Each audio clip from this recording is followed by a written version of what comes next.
It's so surreal. I just keep looking at. There's my face on the giant screen. There's Fede. It's all coming together. It's all happening. It's amazing. I'm just so excited to see what fans think. This is really made for the fans. Yeah, she's a young girl living on a mining colony, and she's sort of run out of options. Her world is falling apart. She's got a brother who she's trying to protect, Andy, played by the incredible David Johnson. And there's a plan that's pitched to her to sort of find a different way of life, and that's where our story kicks off. I think like a lot of us, we have similar stories. Our mom went out of the house and Dad was like, "Yeah, the kids can watch Aliens, it's not a big deal." And now we're forever scarred by, especially that chest burster scene. I definitely remember that sticking with me, and I just had to leave the room. And then I came back to it when I was older and had a sort of new appreciation for the filmmaking behind it, and yeah, especially the practical effects and you know what Ridley Scott did, what James Cameron did, and Sigourney Weaver. I just, from that perspective, from a filmmaking perspective, I just sort of gained a whole new respect. I think he took some inspiration from the great Ridley Scott.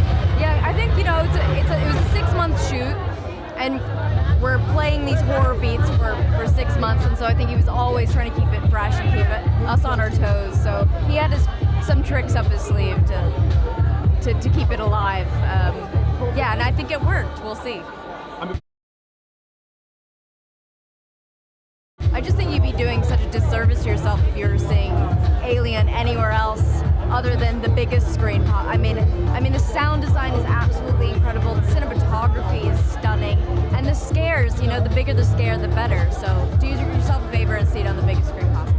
I think on the same month, I probably saw Aliens for the first time when I was 12. That was 1990, and then I went back to see Alien that was playing in television, and then very shortly I was waiting for Alien 3 to come out. So it was all of those like back to back very quick. So it made quite an imprint in me. Yeah.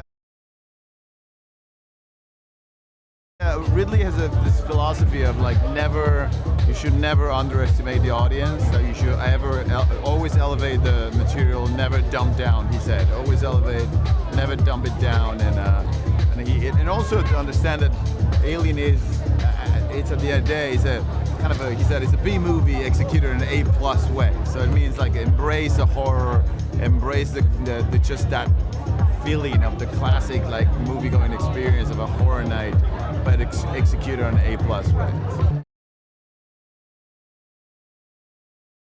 Well, yeah, we do that. You know, at this stage, you want to make sure they can do. You ask for the permission early on and say, "Is that okay?" And they say yes.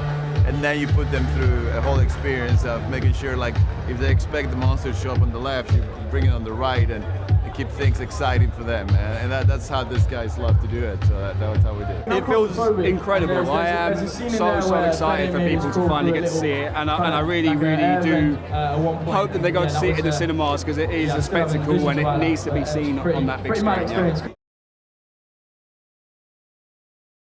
Yeah. So Tyler is the ex-boyfriend of Rain, is played by Cailee Spaeny. They find him on this colony planet, and there's not much sunlight. It's a really sort of poor quality of life, and he works as a miner. So his kind of his idea, him and Bjorn and Navarro, played by Spike Fern and Aileen Wu. They come up with this idea, they see this like old sort of relic floating about, this old ship, old Weyland-Yutani ship, and they kind of see an opportunity to get to another planet where there'd be a much better quality of life. But obviously things don't really pan out that way, it's not as straightforward as it seems. It's really difficult to just pick out just one. Obviously getting to come face to face with a xenomorph is something that I will never ever forget. It's been amazing. And just seeing those, being on the sets are incredible. The guys that made the sets are truly amazing. The design language that they use is all back to the kind of same language that they used in the original movies. It's like that 80s kind of analog, all the buttons and the screens. It really feels like you're stepping back in time. Yeah. Fede did do that. There's a scene in the cryo chamber with myself and Spike, who's just over there. And there were facehuggers everywhere, and it was really not choreographed. There were facehuggers genuinely coming at us from every angle. There were like prop guys that were in the corner. We wouldn't know where they're coming from, so we are like genuinely reacting to all those things coming at us. It still hasn't sunk in. It's I'm sure once the dust has settled, and maybe in like a year to come, it will kind of settle in. But it still feels like I'm in a kind of fever dream. It's just a real kind of dream come true, and to be a part of this legacy that means so much to so many people over the span of 45 years. It's an honour. It's a real honour.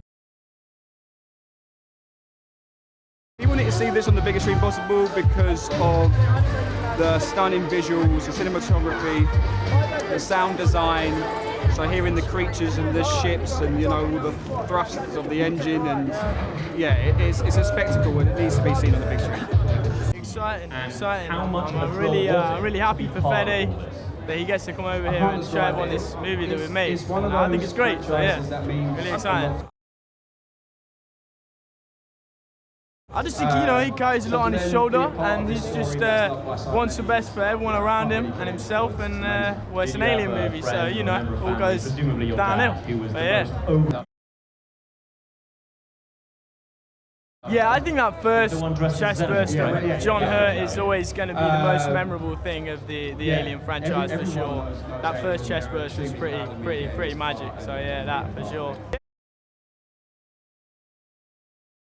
Yeah, I think with this movie, you got to watch it on the biggest screen possible, for sure. I mean, I'm going to be watching it on IMAX with all my friends from home, so everyone else should, yeah.